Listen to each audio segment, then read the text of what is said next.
Nandito pala ako sa bahay ni mama dahil daw gusto niyang tulungan ko siya. Kwento ko muna sa inyo to guys, yung mga kwarto dito sa bahay ni mama, puro bumagsak na yung mga flooring niya. Tapos puro crack pa, kaya hindi na magagamit kung hindi mo papaayos talaga to. Kaya nga nung nakaraang buwan, pinagawa na ni mama to. Bali itong 3 kwarto, lahat ito. Bumabagsak yung flooring kaya lahat to pinagawa namin. At heto na nga yung kinalabasan guys. Ayan, pantay na yung flooring niya. Pero hindi pa namin pinapinish yan guys kasi gusto namin ipapatiles pa yan. Pero sa ngayon, ganyan pa lang siya, wrap pa lang siya. Eto rin yung isa sa mga kwarto guys, pantay na rin yung flooring niya. Hindi rin namin to pinapinis para nga ipa-tiles namin sa susunod. Tapos medyo malaki-laki din yung nagastos dito. Kaya ang sabi ko kay mama, ipapaupa na namin to sa mga estudyante. Kesa nakatenga lang dito at hindi nagagamit yung mga kwarto. Makalipas nga ng 1 linggo at meron na nga kumuha dito sa 2 kwarto kaya kailangan na namin tong ayusin. Kaya pala bigla akong tinawag ni mama kasi sa August 1 na sila lilipat dito sa mga kwarto. Kaya biglaan yung bili niya ng floor mat at saka mga double deck para sa mga higa ng mga estudyante. At inumpisahan ko na nga yung pagsusukat kung gaano kahaba yung mga gagamitin namin dito sa mga floor mat.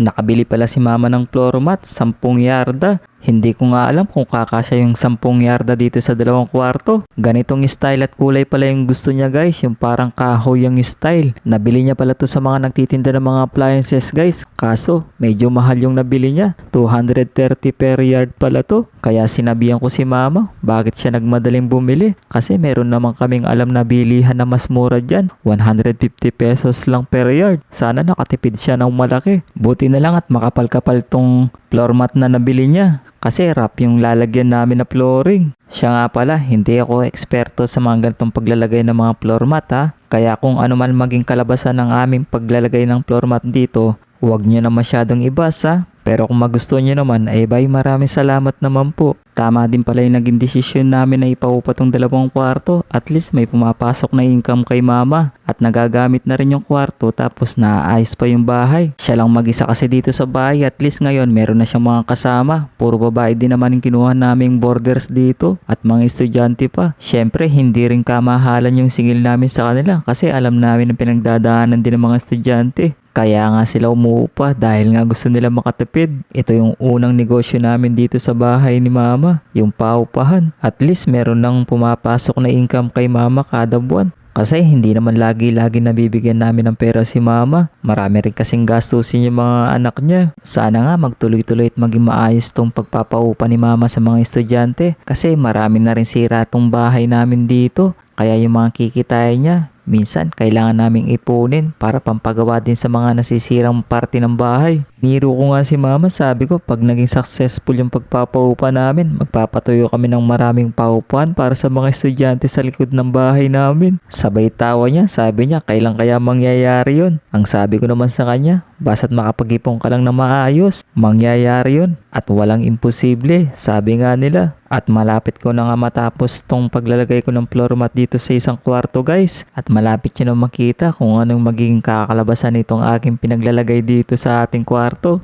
At nung matapos ko na nga to, yung sa kabilang kwarto naman ng aayusin ko gamit itong floor mat na nabili ni mama. Mamaya ko na ipapakita sa inyo kung anong itsura nung ginawa ko sa kabila At ito na nga, ilalagay ko na tong natitirang floor mat dito sa kabila. Ang kaso nga lang, sa tingin ko pa lang, parang bitin na tong natirang floor mat.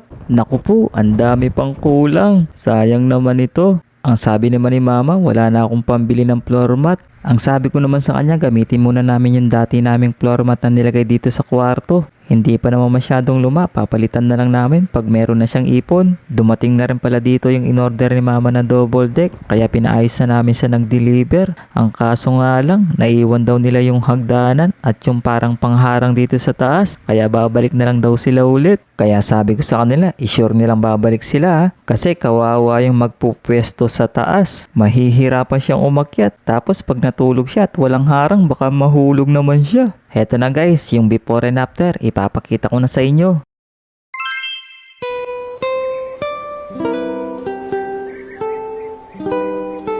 At eto na nga yung naging itsura niya guys. Sana nagustuhan nyo. Naging maganda ba yung flooring niya guys? Parang tutong naka-tiles na ba siya o parang kahoy yung flooring? Kahit pa paano naman naayos namin yung kwarto dito. para maging maayos yung tirahan ng mga estudyante. Di katulad nun dati, hindi na namin masyadong inayos yung kurtina guys kasi yung mga estudyante daw magpapalit ng mga kurtina na gusto nila. Puntahan naman natin ngayon guys yung pangalawang kwartong inayos natin kung anong itsura. Eto na ngayon siya guys. Bali dito guys, dalawa yung matutulog dito na estudyante. Sa palagay nyo guys, mas bagay ba tong kulay ng floor mat na to kesa dun sa nabili ni mama? O guys, kung kayo meron kayong bahay o kwartong hindi na masyadong nagagamit, gawin nyo na rin paupahan para meron kayong income buwan-buwan. Paki-like and share kung nagustuhan nyo. Hanggang dito na lang, bye bye!